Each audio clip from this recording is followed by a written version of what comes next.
नमस्कार दोस्तों, मैं विनोद कुमार, मेरे यूट्यूब चैनल पर आपका स्वागत है। दोस्तों, आज मैं चक्रवृद्धि ब्याज पर आधारित अर्धवार्षिक वाले सवाल कराने जा रहा हूँ, जिससे आने वाले आगामी एसएससी और रेलवे एग्ज़ाम में 1-2 सवाल ज़रूर पूछा जाएगा। ठीक है फ्रेंड्स? तो आइए देखते हैं, जब चक्रवृद्धि ब्याज की दर अर्धवार्षिक हो, ठीक है? तो इस पे आधारित कैसे सवाल पूछे जाते हैं? तो देखते हैं प्रश्न के माध्यम से। ₹1250 की धनराशि को 8% की वार्षिक चक्रवृद्धि ब्याज की दर से 1 वर्ष के लिए निवेश किया जाता है। तो चक्रवृद्धि ब्याज दर की दर ज्ञात करें अगर दर अर्धवार्षिक हो। मतलब जैसा कि प्रश्न में दिया गया है कि दर अर्धवार्षिक है, ठीक है? और चूँकि प्रश्न में हमारा सवाल क्या है? 1 वर्ष है, इसका मतलब ये 12 माह है, ठीक है? अर्धवार्षिक मतलब कि हमारा जो इसमें चक्रवृद्धि ब्याज की दर लगेगा वो 6-6 माह पे लगेगा। तो इसका मतलब कि हमारे इसमें क्या हो जाएगा? 2 साइकिल हो जाएगा, ठीक है? और चूँकि रेट जो दिया गया है 8%, ठीक है? और अर्धवार्षिक के केस में क्या हो जाता है कि हमारा समय दोगुना और रेट आधा हो जाता है, ठीक है? मतलब दर हमारी आधी हो जाएगी। तो 8% की जगह हमारा कितना हो जाएगा? 8/2 मतलब 4%, ठीक है? अब इसको हम अनुपात में बदल लेते हैं। तो 4% को अनुपात में कैसे बदलेंगे? 4/100 मतलब 1/25। चूँकि ये जो हमारा 25 है, ये हमारा मूलधन होता है और उस पे हमें एक ब्याज मिल रहा है। तो ये दोनों को मिलाएँगे तो हमारा क्या हो जाएगा? मिश्र धन, ठीक है? अब जैसा कि हम पिछले सवालों में करते थे, मूलधन, मिश्र धन, मतलब ये हमारा मूलधन कितना था? 25 और एक उसमें ब्याज जुड़ जाएगा तो कितना हो जाएगा? 26 जो कि मिश्र धन हो जाएगा, ठीक है? इस तरह अगली साइकिल के लिए 25, 26, ठीक है? अब इसका हम आपस में गुणा कर देंगे, कितना हो जाएगा? 625 और इसका आपस में गुणा करेंगे तो हमारा कितना हो जाएगा? 676, ठीक है? ये हमारा मूलधन हो जाएगा, ये हमारा क्या हो जाएगा? मिश्र धन, ठीक है? और इन दोनों का जो अंतर होता है वही हमारा क्या हो जाता है? सीआई। तो इन दोनों का अंतर कितना है? 625 और 676 का अंतर कितना हो रहा है? 51, मतलब 51 यूनिट हमारा क्या है? सीआई मतलब चक्रवृद्धि ब्याज है, ठीक है? अब जैसे कि सवाल में दिया गया है, मूलधन कितनी है हमारी? 1250 और हमारे सवाल के हिसाब से कितना आ रहा है? 625, मतलब 625 यूनिट की वैल्यू कितना दे रखा है? 1250, ठीक है? इसको हम सॉल्व कर लेते हैं। 625 और ये 1250 है, मतलब 625 एकम 625 और उसका जस्ट डबल कर देंगे तो 1250, मतलब 1 यूनिट की वैल्यू कितनी हो रही है? 2। तो चक्रवृद्धि ब्याज हमारा कितना आ रहा है? 51 यूनिट। तो 51 यूनिट की वैल्यू कितनी हो जाएगी? 2 गुणे 51, तो कितना हो जाएगा हमारा? 102, ठीक है? तो हमारा कौन सा आंसर सही हो जाएगा? सी ऑप्शन 102, ठीक है फ्रेंड्स? आइए अगला सवाल देखते हैं। 20,000 रुपये की मूल राशि पर 20% वार्षिक की दर से 1 वर्ष 6 महीने के लिए चक्रवृद्धि ब्याज ज्ञात करें अगर दर अर्धवार्षिक लगाई जाए तो, ठीक है? तो इसमें कुछ देख लेते हैं नोट्स। चक्रवृद्धि ब्याज के सवाल में जब कभी भी चक्रवृद्धि ब्याज अर्धवार्षिक होता है तो समय सवाल में दिया होता है उसका दोगुना और रेट आधा हो जाता है, यानी दर आधा हो जाता है। जो मैंने पिछले सवाल में बताया था वही इसको मैंने यहाँ पे लिख दिया है ताकि आपको समझने में आसानी हो, ठीक है? अब चूँकि प्रश्न में दिया गया है कि समय कितना? 1 वर्ष 6 महीने। 1 वर्ष 6 महीने का मतलब 18 माह। दर हमारा क्या मतलब कि दर क्या है? अर्धवार्षिक लगाई जा रही है। तो 18 मतलब यदि हम 6-6 माह के 6-6 माह के साइकिल बनाए कितने? 1, 2, 3 साइकिल बन जाता है। पहले के लिए 6 माह, फिर दूसरे 6 माह के लिए सेकंड साइकिल, तीसरे 6 माह के लिए थर्ड साइकिल, ठीक है?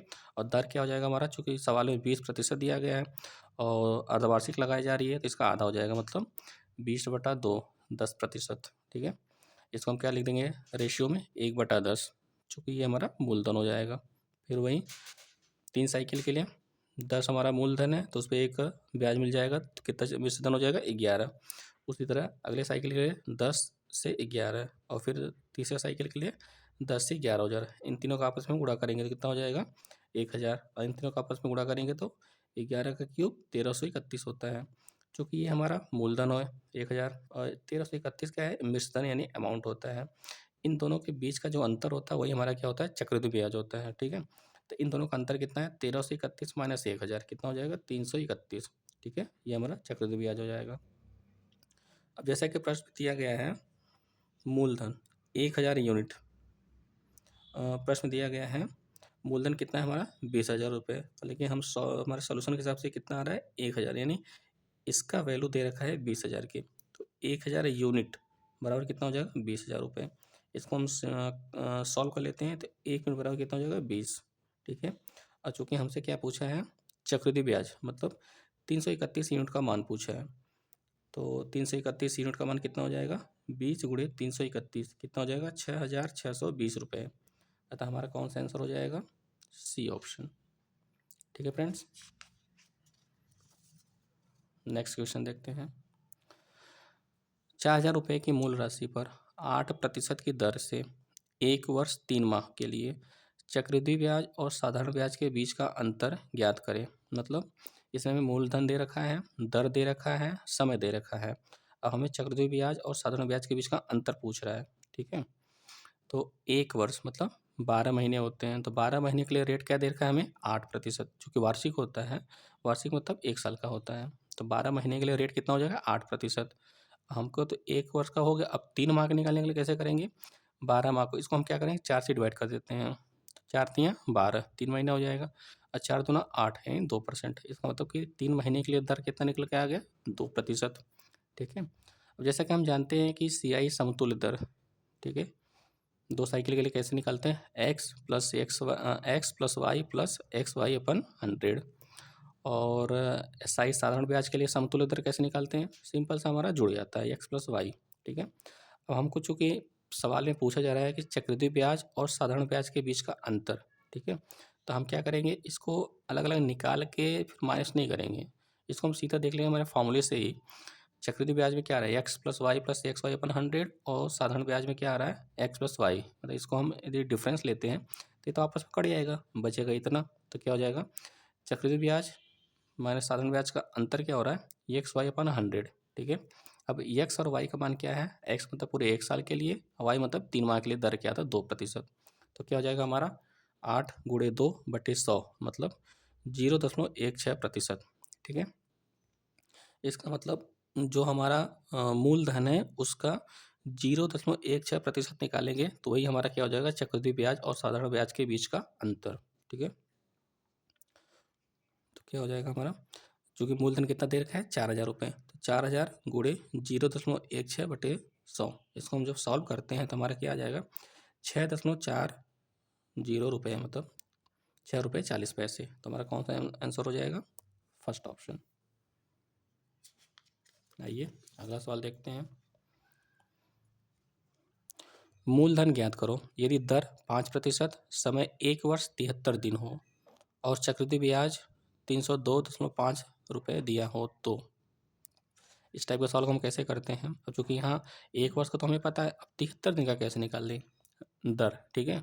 तो इसमें कुछ नहीं करना है, जैसे कि प्रश्न दिया गया है हमारा दर कितना है 5% वार्षिक, मतलब ये 1 साल का है, ठीक है। तो 1 वर्ष का 5%, और चूँकि 1 वर्ष में 365 दिन होता है, इसका मतलब 365 दिन का 5% है दर, तो 1 दिन का क्या हो जाएगा 5/365, तो 73 दिन का क्या हो जाएगा 5/365 गुणे 73। अब इसका हम इसमें गुणा कर लेते हैं, तो 5 तियाँ 15, 5 होते 35 एक 36, यानी 365/365, इसका मतलब 73 दिन के लिए दर कितना निकल जाएगा 1%, ठीक है।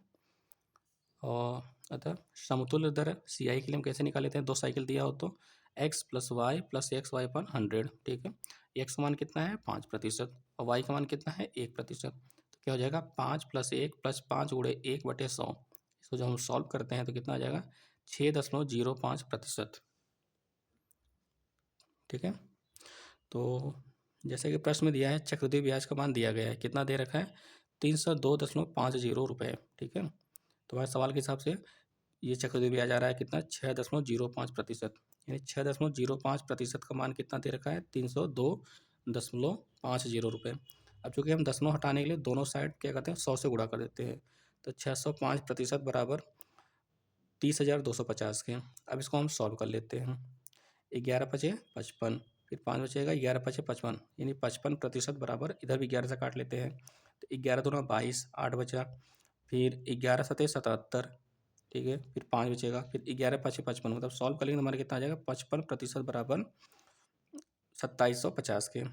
फिर इसको 11 से काट लेते हैं, 11 पचे 55 और 11 दूना 22, 11 पचे 55, मतलब 5% की वैल्यू 250 रुपये। तो फिर इसको सॉल्व कर लो, 5 एकम 5 और 50 25, यानी 1% की वैल्यू 50 रुपये। तो चूँकि मूलधन हमारा क्या होता है 100% होता है, तो 100 मतलब 100% की वैल्यू कितनी हो जाएगी 50 गुणे 100 मतलब 5,000 रुपये। तो हमारा कौन सा आंसर हो जाएगा फर्स्ट ऑप्शन। ठीक है फ्रेंड्स, आइए अगला सवाल देखते हैं। किसी धन पर साधारण ब्याज व चक्रवृद्धि ब्याज क्रमशः 400 रुपये व 410 रुपये है, तो मूलधन व दर ज्ञात करो अगर समय 2 वर्ष हो। ठीक है, तो इस तरह के सवाल में हमें सबसे पहले साधारण ब्याज के मान को 2 बराबर भागों में बांट देते हैं, क्योंकि साधारण ब्याज का मान हर साल के लिए बराबर होता है। जैसे दो दो वर्ष है ये, तो ये हमारा क्या है 2 साल के लिए 400 रुपये दे रखा है। ठीक है, तो 1 साल के लिए क्या हो जाएगा इसका आधा, क्योंकि साधारण ब्याज हमेशा क्या होता है बराबर होता है।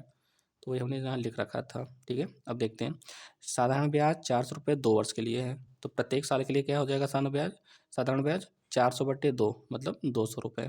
ठीक है, अब मान लेते हैं कि मूलधन हमारा पी था। ठीक है, तो उसमें हमारा साधारण ब्याज का मिल गया है 200 रुपये मतलब 200 पहले साल दूसरे साल के लिए।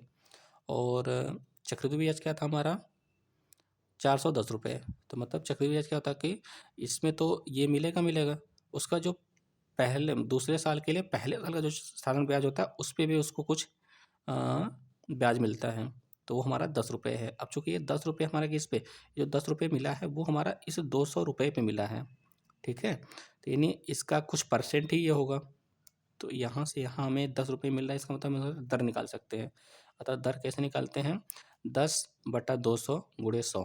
ठीक है, चूँकि इस 200 रुपये पे ही तो 10 रुपये मिल रहा है, तो 10/200 गुणे 100 इसको हम सॉल्व कर लेते हैं तो 0 0 से कट जाएगा। 10/2 मतलब 5%। तो हमारा दर कितना निकल के आ जा रहा है 5%। ठीक है फ्रेंड्स, और मूलधन क्या निकलेगा मूलधन हमारा पी है। ठीक है, अब इस पी का 5% क्योंकि हमारा रेट पता चल गया है, इस पी का 5% ही हमारा 200 है। तो मान लो मूलधन पी मान लिया, तो पी का 5% बराबर 200 के, तो इसको हम सॉल्व कर लेते हैं। 5 चौक का 20। ठीक है, तो क्या हो जाएगा इस 100 का गुणा इसमें हो जाएगा, तो क्या हो जाएगा पी बराबर 4,000 रुपये। ठीक है, तो हमारा क्या हो गया दर 5% और मूलधन 4,000 रुपये। तो देखते हैं कौन सा ऑप्शन है 4,000 रुपये और दर 5% मतलब पहला ऑप्शन। ठीक है फ्रेंड्स,